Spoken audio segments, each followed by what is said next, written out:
Welcome back to Reading Books, Part 10. Got a special edition today. We're going to do some sign language. All right, so we're going to start with the alphabet. A, B, C, D, E, F, G, sorry, G, H, H, turn this way.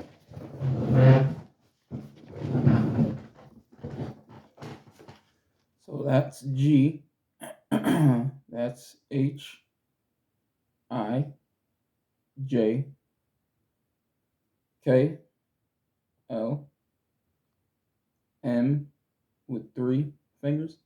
That's M, like Michael. That's N with 2 fingers, like Niagara Falls. O, P,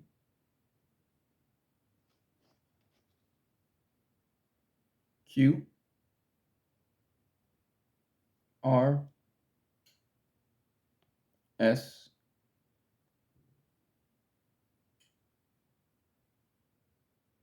T, U, V, W, X, Y, Z.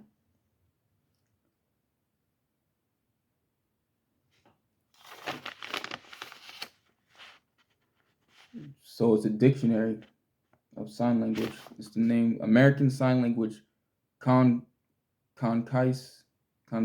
Dictionary, a concise edition of the most comprehensive and clearly written dictionary of sign language ever published. Los Angeles Times. Martin L.A. Sternberg.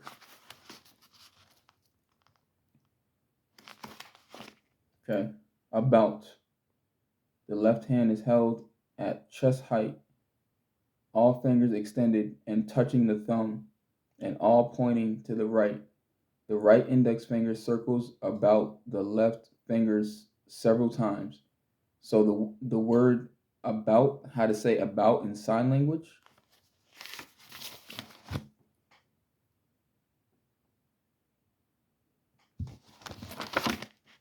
Accept, a taking of something unto oneself. Both open hands, palms down, are held in front of the chest. They move in unison toward the chest, where they come to rest, all fingers closed. So accept, a taking of something unto oneself. This is accept in sign language. Okay. Achieve, penetrating the heights. The D, hands,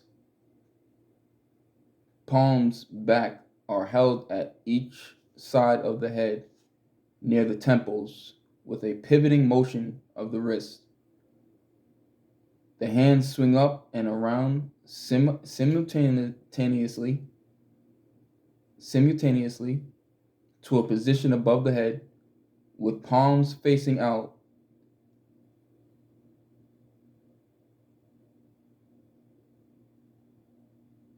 Okay, so achieve. This is how you say achieve in sign language.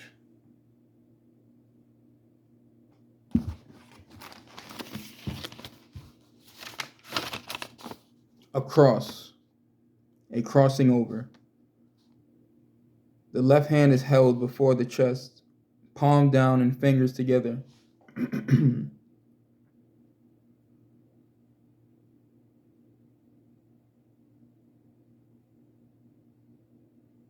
The right hand fingers together glides over the left, with the right little finger touching the top of the left hand.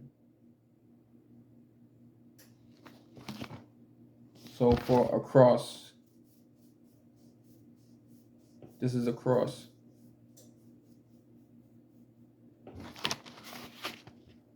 Act, motion or movement modified by the letter A. Both A hands, palms out, are held at shoulder height and rotate alternately toward the head. Okay. Act. Act. This is act in sign language. Interesting. Add. To bring up all together. The two open hands, palms and fingers facing each other, with the left hand above the right, are brought together with all fingers closing simultaneously. This sign is used mainly in the sense of adding up figures or items. Okay, so this is add. This is add.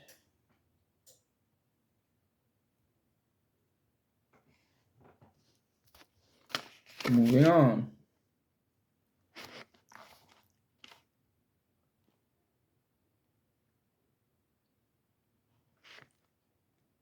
So there's a second sign for add. The index and middle fingers of the right H hand, so like this,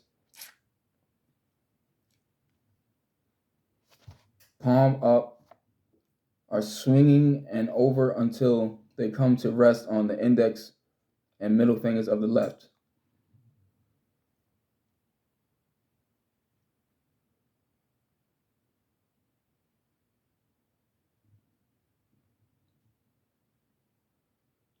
H hand held palm down. Okay, so it looks like it's this for the second sign of add. Okay. Address.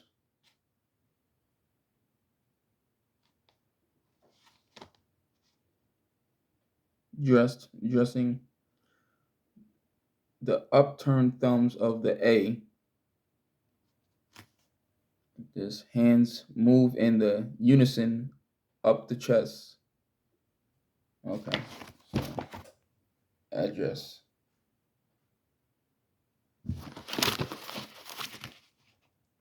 Advice.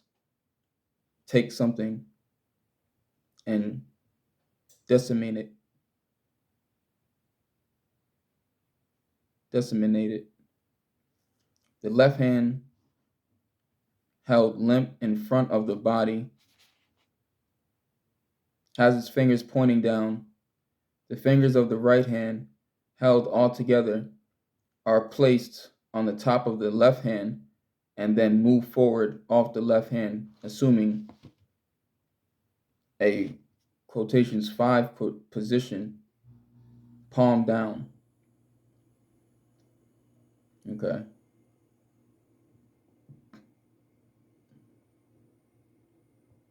Okay, so for advice,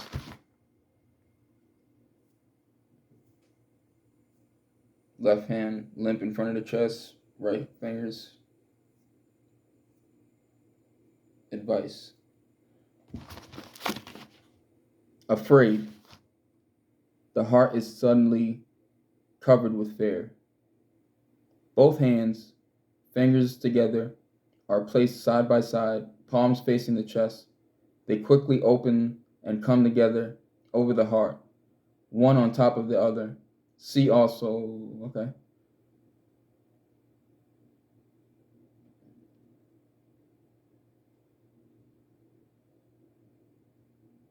Okay, so this is fear.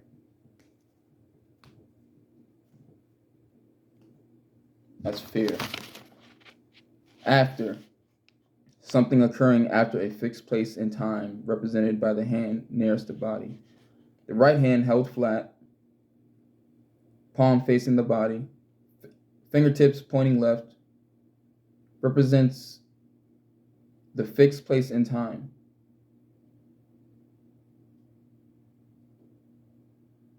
The left hand is placed against the back of the right hand and moves straight out from the body. The relative positions of the two hands may be reversed, with the left remaining stationary near the body and the right moving out. Okay, so for after, this is after. Sorry, this is after.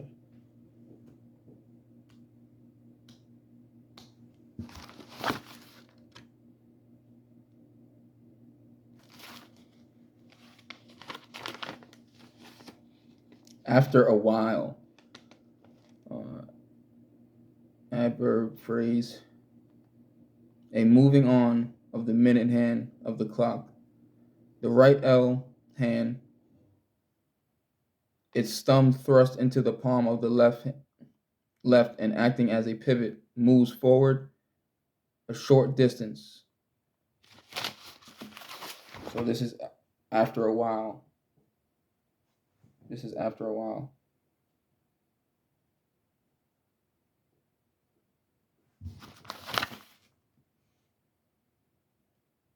Afternoon. The sun is midway between the zenith and the sunset. The right arm, fingers together and pointing forward, rest on the back of the left hand, its fingers also together and pointing somewhat to the right. The right arm remains in a position about 45 degrees from the vertical. So this is afternoon. This is afternoon. Afternoon.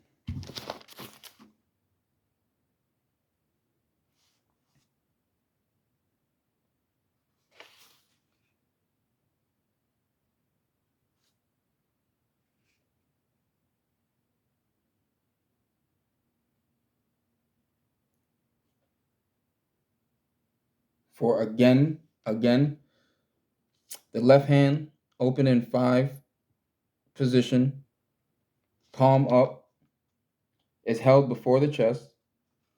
The right hand in the right angle position, fingers pointing up, arches over and into the left palm. Okay, so again, looks like this. Again.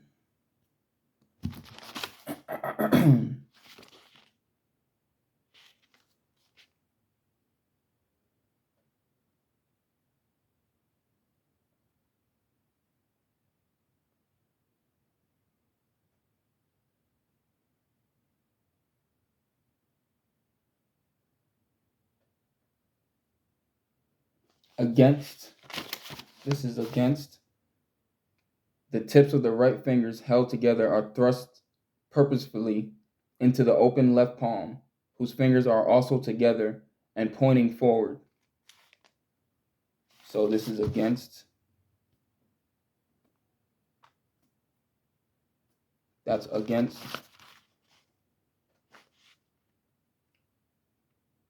Agree. Of the same mind, thinking the same way. The index finger of the right D hand, palm back, touches the forehead.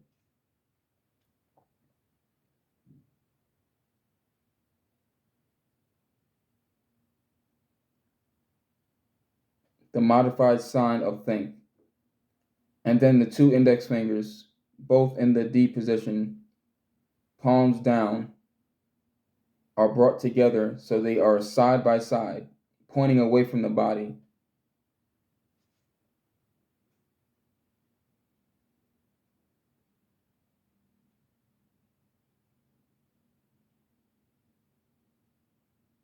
Okay, so this is for agree.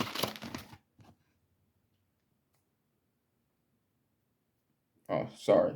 This is agree.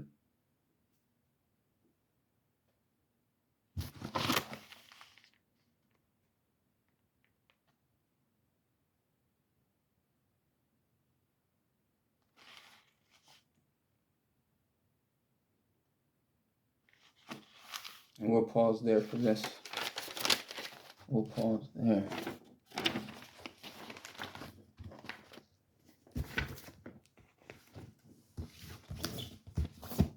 Today we're going to touch into a confederacy of dunces.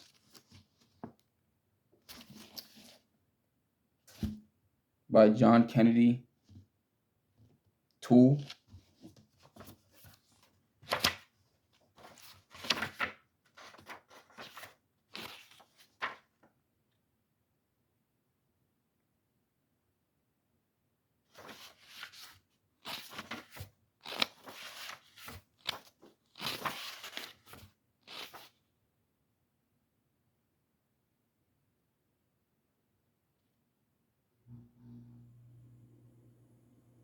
There is a New Orleans city accent associated with the downtown New Orleans, particularly with the German and Irish Third Ward, that is hard to distinguish from the accent of Hoboken, Jersey City, and Astoria, Long Island, where the Al Smith inflection, extinct in Manhattan, has taken refuge.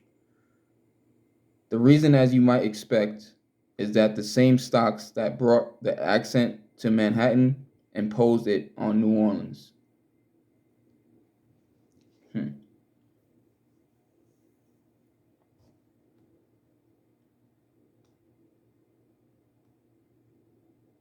You're right on that.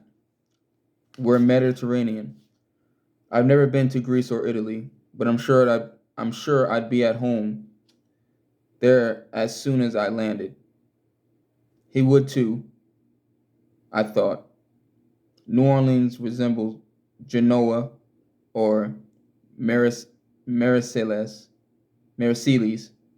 or Beirut, or the Egyptian Alexandria more than it does New York, although all seaports resemble one another more than they can resemble any place in the interior, like Havana, and Port-au-Prince, New Orleans, is within the orbit of a Hellenistic world that never touched the North Atlantic, the Mediterranean, Caribbean, and Gulf of Mexico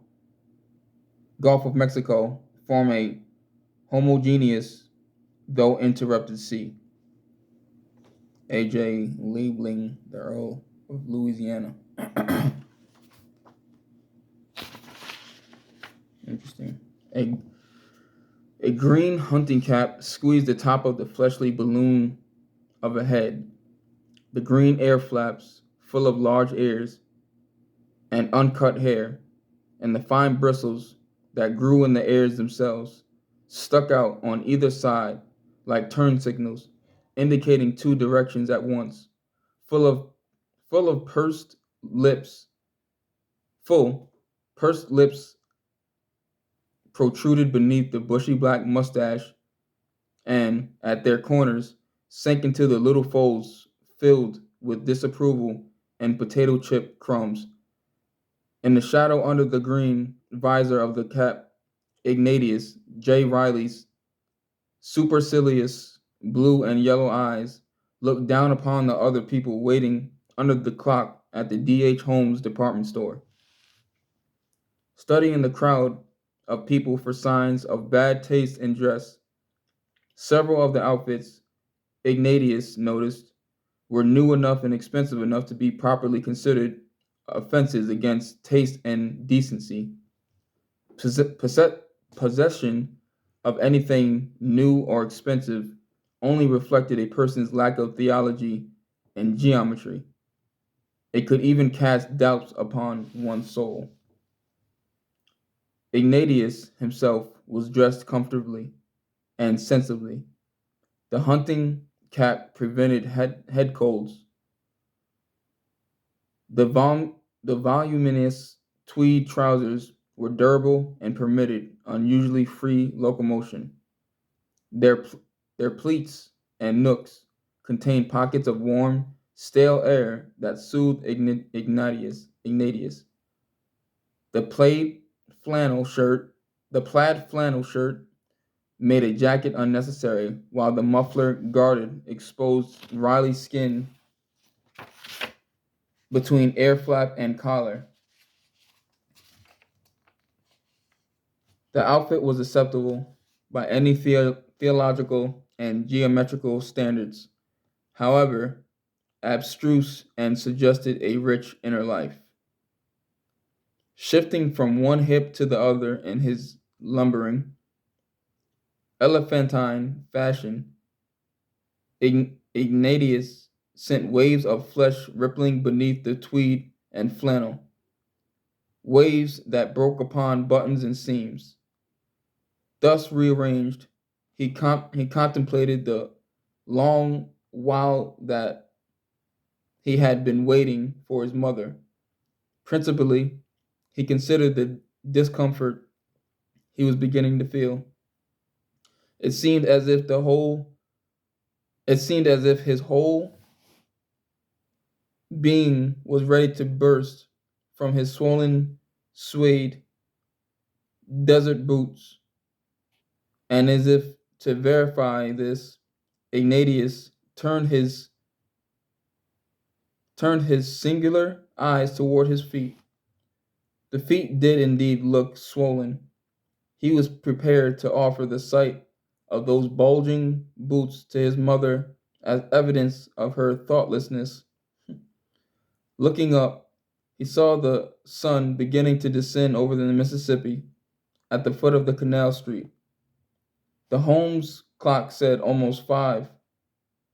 Already, he was polishing a few carefully worded accusations designed to reduce his mother to repentance or at least confusion. He often had to keep her in place.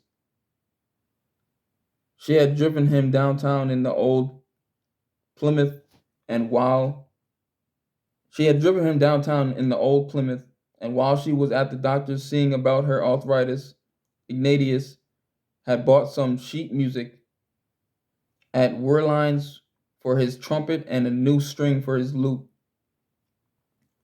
Then he had wandered into the Penny Arcade on Royal Street to see whether any new games had been installed. He had been disappointed to find the miniature mechanical baseball game gone. Perhaps it was only being repaired. The last time that he had played it, the batter would not work, and after some argument, the management had returned his nickel, even though the Penny Arcade people had been base enough to suggest that Ignatius had himself broken the baseball machine by kicking it. Concentrating upon the fate of the miniature baseball machine, Ignatius detached his being from the physical reality of Canal Street and the people around him, and therefore did not notice the two eyes that were hungrily watching him from behind one of D.H. Holmes' pillars. Two sad eyes shining with hope and desire. Was it possible to repair the machine in New Orleans? Probably so. However, it might have to be sent to some place like Milwaukee or Chicago or some other city whose name Ignatius associated with efficient repair shops and permanently smoking factories. Ignatius hoped that the baseball game was being carefully handled in shipment, that none of its little players was being chipped or maimed by brutal railroad employees determined to ruin the railroad forever with damage claims from shippers, railroad employees who would subsequently go on strike and destroy the Illinois Central. As Ignatius was considering the delight which the little baseball game afforded humanity, the two sad and covetous eyes moved toward him through the crowd like torpedoes zeroing in on a great woolly tanker. The policeman plucked at Ignatius' bag of sheet music. Quotations, "You got any identification, mister?" In quotations, the policeman asked in a voice that hoped that Ignatius was officially unidentified. Quotations, "What?" Ignatius looked down upon the badge on the blue cap. "Who are you?" "Let me see your driver's license." "I don't drive." "Will you kindly go away?" "I am waiting for my mother." What's this hanging out your bag? What do you think it is, stupid? It's a string for my loot. What's that? The policeman drew back a little. Are you local? Is it the part of the police department of Harat? It is part. Is it the part of the police department to harass me when this city is a flagrant vice capital of the civilized world? Ignatius bellowed over the crowd in front of the store. Quotations. The city is famous for its gamblers, prostitutes, exhibitionists, antichrists, alcoholics, sodomites, drug addicts, fetishists, onanists, pornographers, frauds, jades, litterbugs, and lesbians, all of whom are only too well protected by graft. If you have a moment, I shall endeavor to discuss the crime problem with you, but don't make the mistake of bothering me. The policeman grabbed Ignatius by the arm and was struck on his cap with the sheet music. The dangling loot string whipped him on the air. Hey, the policeman said, take that, Ignatius cried, noticing that a circle of interested shoppers was beginning to form. Inside D.H. Holmes, Miss Riley was in the bakery department, pressing her maternal breast against a glass case of macaroons. With one of her fingers, chafed from many years of scrubbing her son's mammoth yellow drawers, she tapped on the glass case to attract the sales lady. Quotations. Oh, Miss Inez, Miss Riley called in that accent that occurs south of New Jersey, only in New Orleans. That Hoboken near Gulf of Mexico. Over there, over here, babe. Hey, how you making? Miss Inez asked. How you feeling, darling? Not so hot, Miss Riley answered truthfully. Ain't that a shame? Miss Inez leaned over the glass case and forgot about her cakes. I don't feel so hot myself. It's my feet. Lord, I wish I was the lucky. I wish I was that lucky. I got arthritis in my elbow. Oh no, Miss Inez said with genuine sympathy. My poor old papa's got that. We make him go set himself in a hot tub full of boiling water. My boy's floating around in our tub all day long. I can't hardly get in my own bathroom no more. I thought he was married, precious. Ignatius? La la, Miss Riley said sadly. Sweetheart, you want to give me 2 dozen of them fancy mix? But I thought you told me he was married, Miss Inez said while she was putting the cakes in a box. He ain't even got him a prospect. The little girl friend he had flew the coop. Well, he's got time. I guess so, Miss Riley said disinterestedly. Look, you want to give me half a dozen wine cakes too? Ignatius gets nasty if we run out of cake. Your boy likes his cake, huh? Oh, Lord, my elbow's killing me, Miss Riley answered. In the center of the crowd that had formed before the department store, the hunting cap, the green radius of the circle of people, was bobbing out violently. I shall contact the mayor, Ignatius was shouting. Let the boy alone, a voice said from the crowd. Go get the strippers on Bourbon Street, an old man added. He's a good boy. He's waiting for his mama. We're going to pause there.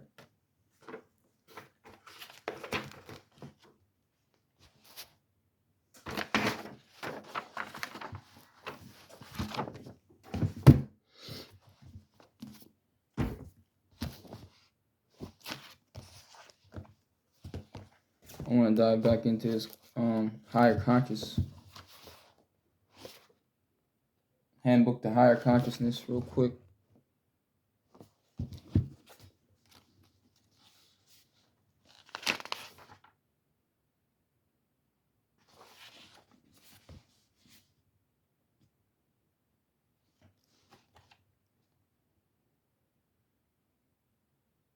Thus, survival in the jungle meant that we had to be programmed for instant paranoia, instant fear, instant anger, instant perception of duality.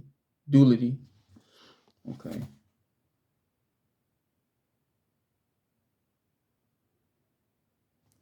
The biocomputer with which you are equipped is the most remarkable instrument in the universe. Your only problem is to learn to use it properly. It is capable of handling 2 million visual inputs and 100,000 auditory inputs at any one time.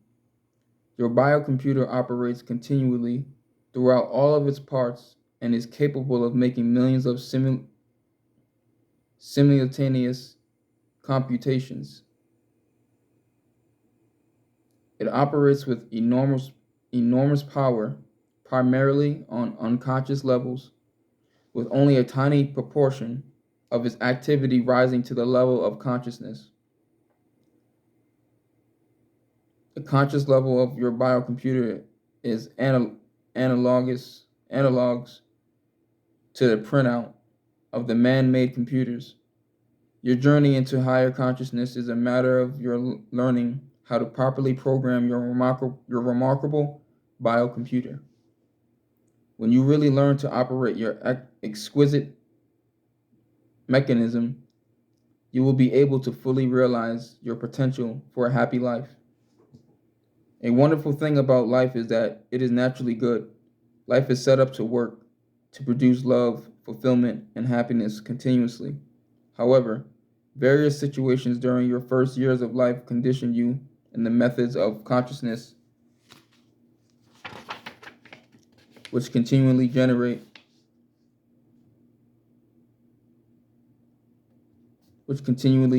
unhappiness in your life. Yet every current experience can aid you in your growth toward higher consciousness if you know how to use it. This handbook will explain how you have been creating the experiences that you have. It will show you exactly what to do to break out of the traps in your mind that are the cause of all the unhappiness that you have experienced in your life. When you apply the methods in the handbook, you will be able to turn your life around. The continuous experience of love, serenity, happiness, and joy, effectiveness, perceptiveness, and wisdom that you have had only in bits and pieces can now be available to you all of the time. You will learn how to experience the world as a friendly, loving place that has been designed to give you everything that you need. You will develop a miraculous quality in your life. Beautiful things will happen so continuously that you can no longer ascribe it this that you can no longer ascribe it to mere coincidence. You will experience that you can create more love, happiness, and serenity than you need for living a thoroughly fulfilled and enjoyable life. While this was certainly not your intention, you will become aware of how you have been turning yourself off to the energies of the world around you.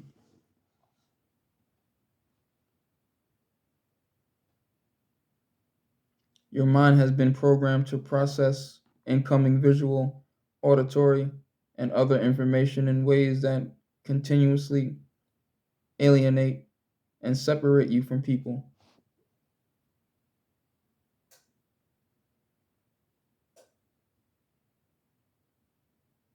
You will realize that you have been unconscious of what you have been doing to yourself. It is as though you have been born with eyes that see only with great distortion, but which give the illusion of seeing sharply and clearly.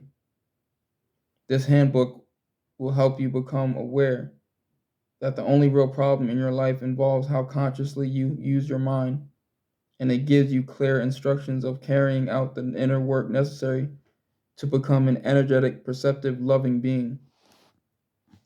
Living love is a positive cure for all of the suffering and unhappiness in your life and that of all humanity. The living love way offers mankind one of the most powerful tools for emerging victorious in the race between higher consciousness and the suffering of atomic annihilation, ecological degradation, degradation, degradation, prejudice, and the thousand-fold ways we separate ourselves from each other.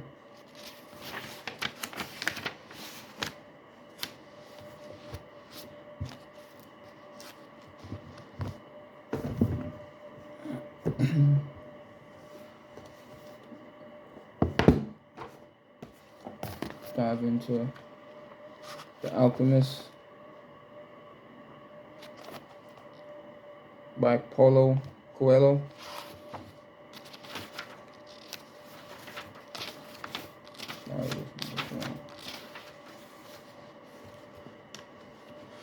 The boy's name was Santiago. Dusk was falling as the boy arrived with his herd at an abandoned church. The roof had fallen in long ago, and an enormous sycamore had grown on the spot where the sacristy had once stood. He decided to spend the night there. He saw to it that all the sheep entered through the ruined gate, and then laid some planks across it to prevent the flock from wandering away during the night. There were no wolves in the region, but once an animal had strayed during the night, and the boy had to spend that entire next day searching for it. He swept the floor with his jacket and lay down, using the book he had just finished reading as a pillow. He told himself that he would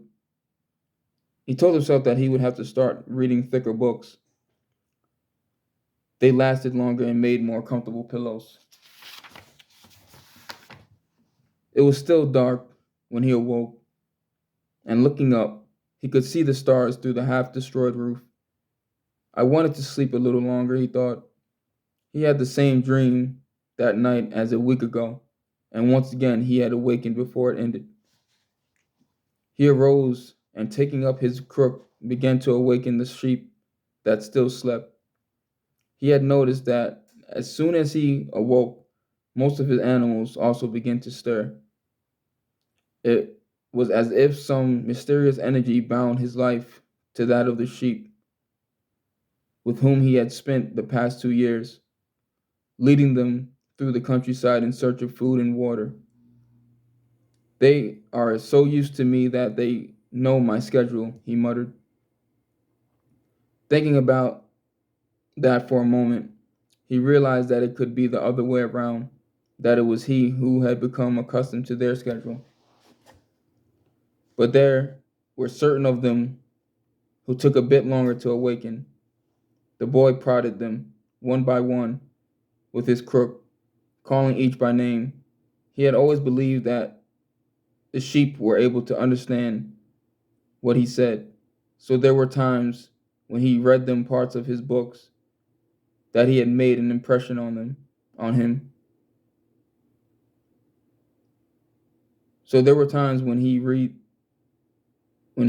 them parts of his books that had made an impression on him, or when he would tell them of the loneliness or the happiness of a shepherd in the fields.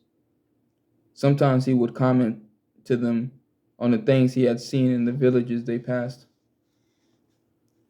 But for the past few days, he had spoken to them about only one thing: the girl, the daughter of a merchant who lived in the village they would reach in about 4 days. He had been to the village only once, the year before. The merchant was the proprietor of a dry goods shop, and he always demanded that sheep be shared in his presence so that he would not be cheated. A friend had told the boy about the shop, and he had taken his sheep there. I need to sell some wool, the boy told the merchant. The shop was busy. And the man asked the shepherd to wait until the afternoon. So the boy sat on the steps of the shop and took a book from his bag. I didn't know shepherds knew how to read, said a girl's voice behind him. The girl was a typical of the region of Andalusia, with flowing black hair and eyes that vaguely recalled the Moorish conquerors. Well, usually I learn more from my sheep than from books, he answered. During the 2 hours that they talked, she told him she was merchant's daughter and spoke of life in the village, where each day was like all the others. The shepherd told her of the Andalusian countryside and related the news from other towns where he had stopped. It was a pleasant change from talking to his sheep. How did you learn to read? The girl asked at one point. Like everybody learns, he said, in school.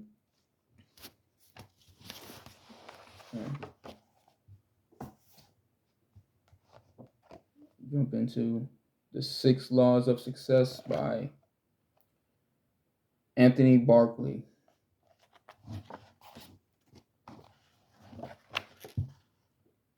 Remember this: your failures are never permanent until you accept them as such. If you look closely at the compass on my company logo featured on the first page of the book, it has HBDA versus the traditional north, south, east, west. That is on purpose and by design. The purpose is to let you know, as it relates to success, you don't need to know if you are heading north, south, east, or west. The most important thing you need to know is what direction your hearing is tuned to, which will help you with your believing. That will then improve your doing, and most importantly, increase your achieving. Now, to get to your next level of success, just like a destination, you'll need to take the journey. Take the 6 laws of success with you. They will navigate you and guide you to your destination. Success.